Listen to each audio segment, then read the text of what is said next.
اللهم صل علی رسولہ الکریم اما بعد۔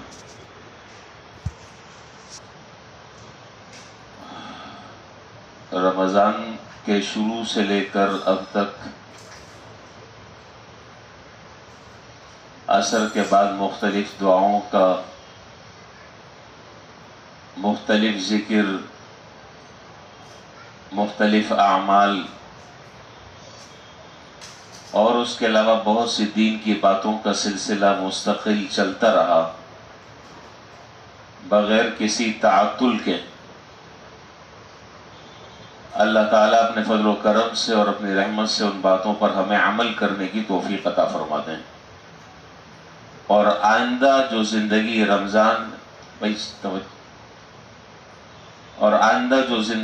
رمضان کے بعد ہماری نئی شروع ہو رہی ہے، اس زندگی میں بھی ان باتوں کو اپنانے کی اور اس پر عمل کرنے کی اللہ تعالیٰ اہتمام سے ہمیں توفیق عطا فرمائے۔ ہم نمازی، دیندار، متقی صرف رمضان کے مہینے کے لیے نہیں ہیں، انشاءاللہ پوری زندگی کے لیے ہے انشاءاللہ۔ اللہ تعالیٰ ہمیں استقامت عطا فرمائے۔ اب نہیں معلوم کہ شاید یہ رمضان کا آج آخری دن ہے یا کل ہے، صورتحال تو دونوں نظر آ رہی ہیں، کچھ بستر مڑے ہوئے نظر آ رہے ہیں، اس سے تو یہ اندازہ ہو رہا ہے لپٹے میں بستر کہ شاید ہو سکتا ہے کہ یہ آج آخری دن ہو، اللہ تعالیٰ بہتر جانتے ہیں۔ تو بہرحال ایک دو باتیں آج ذکر کرنی ہے، اور اللہ تعالیٰ نے موقع دیا کل کا، تو انشاءاللہ کل کے لیے بھی بات ذہن میں ابھی موجود ہے کہ کل کیا بات کرنی ہے اگر کل رمضان کا آخری دن ہوا۔ دو تین باتیں اس سلسلے میں آج عرض کرنی ہیں۔ نمبر 1، عام طور پر عید الفطر کا چاند نظر آنے کے بعد ہم جس طریقے سے بازاروں میں اور گناہوں میں منہمک اور مشغول ہوتے ہیں کہ عام طور پر ایسا نہیں لگتا کہ یہ وہی بندہ ہے جو رمضان بھر مسجد میں بیٹھا تھا پورے مہینے، رات بھر یہ جاگتا تھا، عبادت کرتا تھا، اللہ کے سامنے روتا گڑ گڑاتا تھا، نہیں لگتا۔ یہ جو چاند رات ہوتی ہے، اس چاند رات کا نام احادیث میں آسمانوں پر لیلۃ الجائزہ ہے۔ لیلۃ الجائزہ کا معنی انعام والی رات، اور حدیث میں وہ خطبہ آپ انشاءاللہ سنیں گے عید میں، اور عید کے پہلے خطبے میں وہ حدیث پڑھی جاتی ہے کہ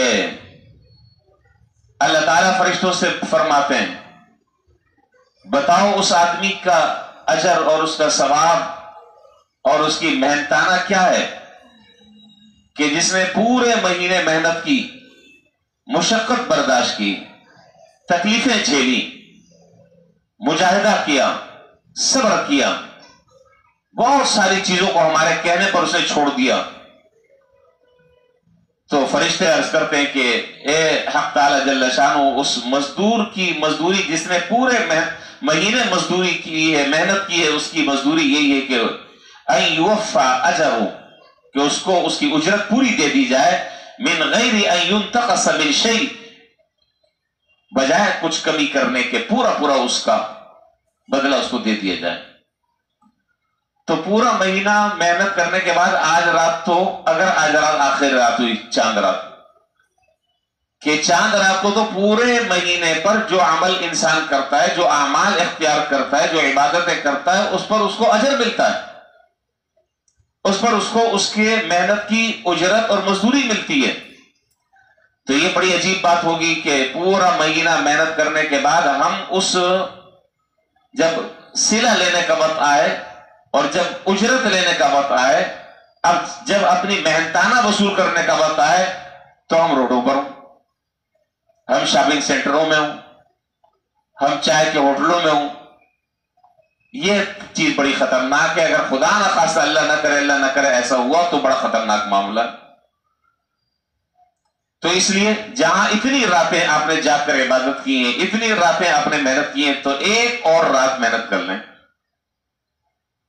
ایک رات اور محنت کر لیں، اللہ تعالیٰ سے پورا پورا اجر اور ثواب وہ لے لیں، اور پوری مہینے کی محنت کی محنتانہ اللہ تعالیٰ جب دے رہے ہیں تو ان سے لے لیں۔ اس محنت کو ہم بازاروں میں ضائع نہ کریں، اس محنت کو ہم گناہوں کے کاموں میں صرف نہ کریں، لایانی کاموں میں، لایانی مشاغل میں۔ اس رات کو، تمام راتیں ہم نے محنت سے گزاری ہیں، ایک اور رات محنت کر لیں۔ چاند رات اگر ہوئی، اور اگر چاند رات نہیں ہوئی تو پھر بھی محنت کر لیں، یہ سمجھ کر کہ یہ آخری رات ہے رمضان کی، یہ رمضان کی آخری رات ہے۔ تو ایک تو یہ جو رات ہے، یہ رات ہے لیلۃ الجائزہ، انعام والی رات، اللہ تعالیٰ کی طرف سے انعام ملتا ہے بندوں کو، تو ہم انعام لینے والے بنے، نہ کہ انعام چھوڑنے والے بنے۔ دوسری بات، اس رمضان میں شوال کے روزے سے متعلق بات نہیں ہوئی،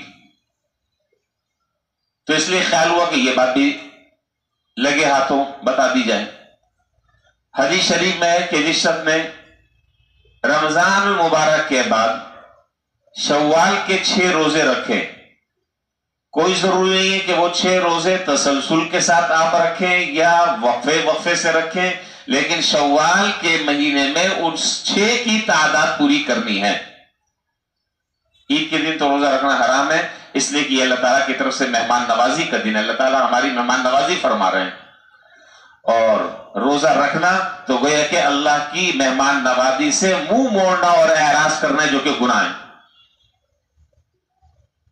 اسی لیے میں ایک بات اکثر کہا کرتا ہوں کہ یہ طاعات، یہ عبادات، یہ بندگی، یہ نیکی اس وقت تک کہ ہے جب تک وہ کہہ رہے ہیں، اور جب وہ کہہ دیں کہ نہیں اب نماز نہیں پڑھنی تو وہ نیکی ہے، جب وہ کہہ دیں کہ روزہ آج کے دن نہیں رکھنا یہی نیکی ہے۔ بندہ اپنی مرضی سے نہیں کرے، اللہ کے کہنے سے کرے اور اللہ کے کہنے سے رکے، یہ ہے۔ تو 6 روزے، جب اتنے روزے رکھ لیے ماشاءاللہ، مہینے کے روزے رکھ کر تو میرا خیال عادت ہو گئی ہوگی، تو 6 روزے رکھنا کون سا مسئلہ ہے؟ بہت سارے ماشاءاللہ مسلمان رکھتے ہیں، بہت سارے مسلمان رکھتے ہیں، چاہے لگاتار رکھ لیں 6 یا وقفے سے رکھ لیں، لیکن شوال کے مہینے میں 6 پورے کر لیں۔ حدیث میں ہے کان کصیام الدہر، ایسا آدمی پورے سال اللہ تعالیٰ کے ہاں روزوں سے ہوگا۔ اور اگر خدا نخواستہ اس آدمی کا انتقال ہو جاتا ہے تو گویا کہ سال میں اگر کسی وقت بھی انتقال کسی کا ہوتا ہے، اللہ نہ کرے اگر ہو جاتا ہے، تو گویا کہ وہ روزے دار ہونے کی حالت میں اللہ تعالیٰ کیا اٹھایا جائے گا۔ اور اگر فرض کریں کہ 1 روزہ یا 2 روزہ رکھ لیا، باقی روزہ رکھنے کا موقع نہیں ملا، تو انما الاعمال بالنیات، انسان کے نیتوں پر اعمال کا دار و مدار ہے۔ نیت تھی ہماری 6 روزے رکھنے کی، اللہ نے موقع نہیں دیا، اللہ کے یہاں انشاءاللہ وہ 6 روزے ہی شمار ہوں گے، تو کم سے کم نیت تو کر لیں ہم سب، انشاءاللہ ہم 6 روزے شوال کے بھی رکھیں گے انشاءاللہ تعالی۔ 2 باتیں، تیسری اور آخری بات، رمضان کا جو آخری دن ہوتا ہے، آج ہے یہ کل ہے، اللہ تعالیٰ بہتر جانتے ہیں، اس آخری دن میں حدیث میں ہے کہ اللہ تعالیٰ 1 کروڑ مسلمانوں کو جہنم سے خلاصی نصیب فرماتے ہیں، جن کے اوپر جہنم واجب ہو چکی ہوتی ہے۔ 1 کروڑ مسلمانوں کو اللہ تعالیٰ جہنم سے خلاصی نصیب فرماتے ہیں۔ اس لیے اہتمام سے ہمیں بس یہ جتنا بھی وقت باقی رہ گیا ہے، اس وقت کو ہمیں صحیح طریقے سے گزارنا چاہیے، اور ہر طرح کے گناہوں سے حتی الامکان بچنے کا اہتمام کرنا چاہیے۔ اللہ تعالیٰ مجھے بھی اور آپ سب کو بھی اس کی توفیق عطا فرمائے، اور اللہ تعالیٰ ہماری ساری عبادتوں کو اپنی بارگاہ میں شرف قبولیت عطا فرمائے، اور آئندہ عملی زندگی میں اللہ تعالیٰ اس کے مثبت اثرات ہماری زندگی پر اللہ تعالیٰ مرتب فرمائے۔ وآخر دعوانا الحمدللہ رب العالمین۔